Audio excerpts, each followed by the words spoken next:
Ada pepatah bilang kalau roda kehidupan itu pasti berputar. Ada kalanya kita di atas, ada kalanya juga kita di bawah. Tapi enakan di bawah sih euy. Di sebuah kota di Meksiko, kesenjangan sosial antara si kaya dan si miskin sangatlah terasa. Seperti ketika orang-orang dari kalangan bawah melakukan demo dan pemberontakan, orang-orang kaya malah melakukan pesta pernikahan. Hari itu adalah hari pernikahan putri keluarga Benghar yang bernama Mariane. Hari pernikahan itu membuat dirinya serasa jadi orang paling bahagia sedunia. Beberapa tamu memberikan hadiah pernikahan kepada Maria. Padahal bagi dirinya, kehadiran mereka pun sudah cukup. Ia sendiri berasal dari keluarga berada dan bisa dibilang punya kekuasaan. Jadi nggak heran kalau ada yang berbuat baik kepadanya. Berbeda dengan Maria, ibunya malah senang ketika ada yang memberi putrinya banyak hadiah. Sikap ibunya yang seperti itulah yang membuat Maria kesal kepadanya. Orang-orang kaya sebenarnya sadar kalau golongan bawah melakukan pemberontakan. Contohnya seperti saluran air yang berubah menjadi hijau, atau salah satu tamu undangan datang dengan keadaan berlumuran cat hijau. Tapi ibunya Maria dan para undangan tidak menganggap hal itu penting dan terus melanjutkan pesta pernikahan. Tamu undangan semakin memenuhi pestanya Maria. Mulai dari public figure sampai orang pemerintahan meluangkan waktu mereka untuk memberikan selamat kepada Maria. Atau sekadar mempererat koneksi masing-masing. Di tengah meriahnya pesta, sang ibu kedatangan tamu tadi undang, yaitu mantan pelayan di rumahnya bernama Rolando yang pernah mengabdi selama belasan tahun. Tujuannya datang ke sini adalah demi kesembuhan istrinya. Awalnya, sang istri dirawat di rumah sakit pemerintah, tetapi ia dipaksa keluar karena unjuk rasa dan pemberontakan yang dilakukan oleh orang-orang. Terpaksa Rolando harus pergi ke rumah sakit swasta. Ditambah lagi sang istri juga harus segera melakukan operasi jantung yang biayanya sekitar 50 juta rupiah. Nominal yang sangat besar bagi pensiunan seperti Rolando. Mendengar cerita itu, kata-kata pertama yang ibunya Maria lontarkan adalah Rolando datang di saat yang tidak tepat.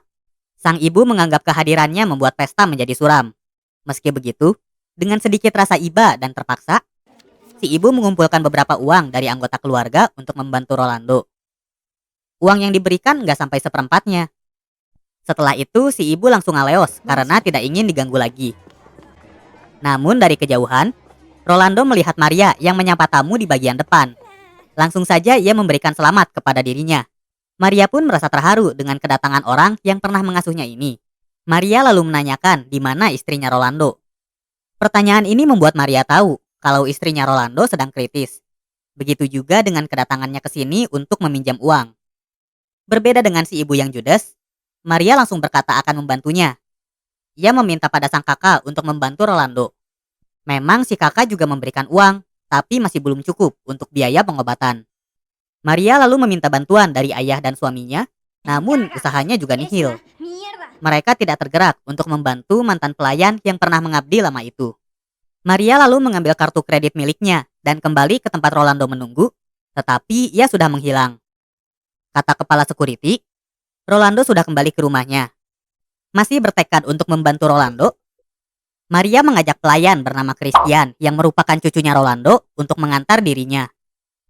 Maria yang sejatinya bintang acara di pesta pernikahan itu, tanpa ragu pergi untuk menyusul Rolando. Tak lama setelah Maria pergi, tamu-tamu penting semakin bertambah. Si ibu pun sadar kalau dari tadi, ia tidak melihat putrinya. Si ibu kemudian meminta pelayan yang merupakan ibunya Chris untuk mencari Maria. Ia mencari sampai ke penjuru rumah, namun Maria tidak dapat ditemukan. Dari kepala security lagi, ibunya Chris akhirnya mengetahui kalau Maria dan anaknya pergi meninggalkan pesta. Ia pun menelepon mereka agar segera kembali. Tapi Maria kekeh untuk pergi ke rumahnya Rolando. Telepon itu pun harus ditutup karena ada razia dan pemblokiran jalan yang dilakukan oleh militer. Jalan besar rupanya ditutup karena terjadi unjuk rasa yang anarkis. Mereka pun harus memutar lewat jalan lain. Namun baru juga beberapa belokan mereka lewati, Maria dan Chris terperangkap dalam unjuk rasa yang anarkis. Keadaan di sana sangat ricuh. Selain banyak yang menghalangi jalan, penjarahan juga merupakan pemandangan yang umum. Kericuhan rupanya tidak hanya terjadi di jalanan saja. Pesta pernikahannya Maria juga kedatangan tamu yang tak mereka harapkan, yaitu para pemberontak yang menyebabkan unjuk rasa karena kesenjangan sosial. Dengan angkuhnya, ayahnya Maria memanggil kepala security untuk mengusir mereka. Tetapi ada satu hal yang si ayah tidak ketahui. Yang mengizinkan para pemberontak masuk adalah si kepala security. Dirinya yang sama-sama berasal dari golongan bawah juga sama muaknya dengan para pemberontak, sehingga mereka berkomplot. Orang-orang kaya dibuat tak berdaya. Semua barang mereka diambil oleh para pemberontak dan para pelayan. Ibunya Maria pun menjadi korban atas insiden ini. Kembali pada Maria dan Chris, setelah melewati neraka unjuk rasa, mereka tiba di rumahnya Rolando. Maria segera mendatangi istrinya Rolando dan berjanji untuk membantu dirinya untuk segera pergi ke rumah sakit. Namun keadaan di luar berkata lain.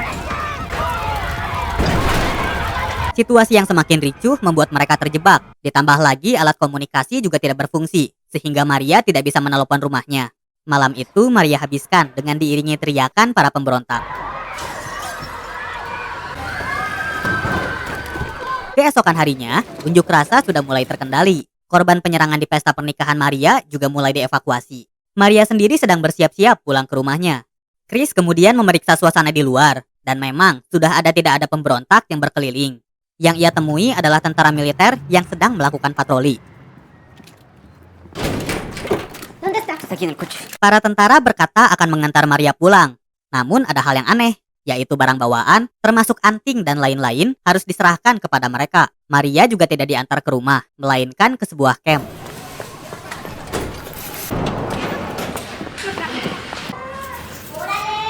Rupanya ia diculik dan dijadikan sandera oleh oknum militer. Para sandera di sana adalah orang kaya yang menjadi korban pemberontakan kemarin. Lantaran Maria tidak kunjung pulang ke rumah, keluarganya Maria juga tidak tinggal diam. Suami dan kakaknya Maria meminta bantuan militer untuk mencari Maria. Ayahnya yang selamat dari tembakan kemarin juga akan menyerahkan segalanya, asalkan putrinya bisa kembali dengan selamat.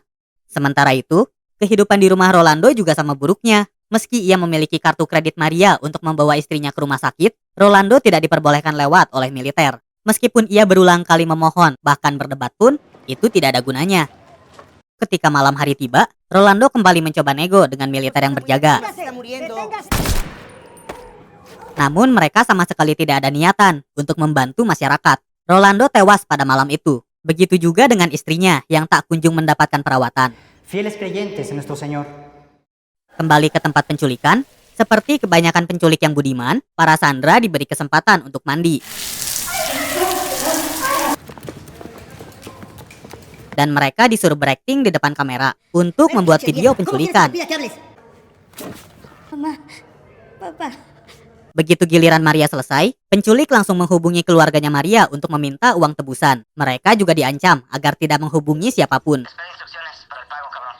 Namun ketika keluarganya Maria diperlihatkan suasana di tempat penculikan yang sangatlah barbar, akhirnya mereka kembali meminta pertolongan militer.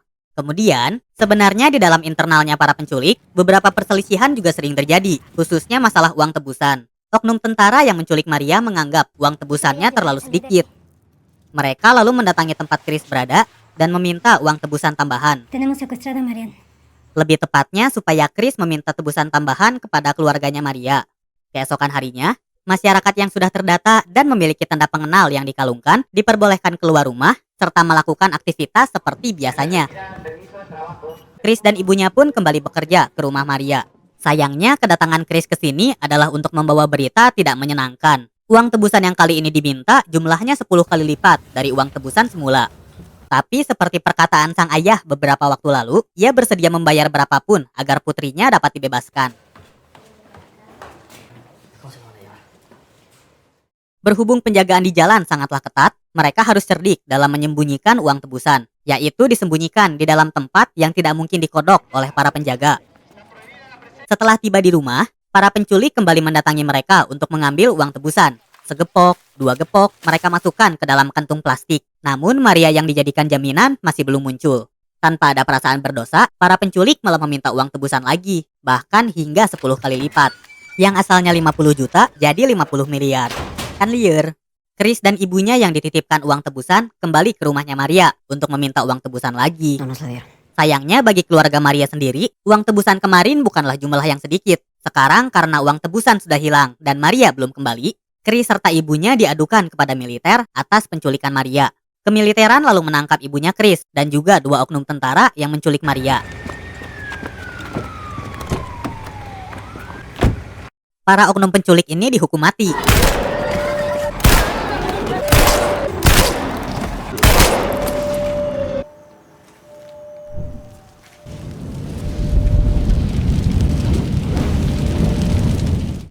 Sedangkan Maria akhirnya dikeluarkan dari tempat penculikan.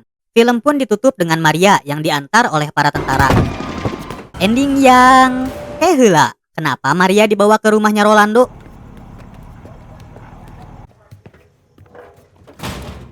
Sudah ada Chris yang menunggu di dalam rumah itu. Begitu juga dengan suara tembakan. Chris kemudian dipaksa memegang pistol dan disuruh berpindah. Dengan begitu, ia akan terlihat seperti pelaku penculikan yang menembak mati Maria. Baik golongan atas maupun bawah, rupanya semua dipermainkan oleh militer yang menjadi pemimpin di Orde Baru. Itu sebabnya, si jenderal mengetahui dua oknum penculikan Maria. Mereka lalu dijadikan tumbal agar nama militer tetap baik. Padahal sebenarnya, praktik penculikan dan permintaan uang tebusan masih terus terjadi. Film pun diakhiri dengan ibunya Chris yang dijadikan kambing hitam juga oleh militer.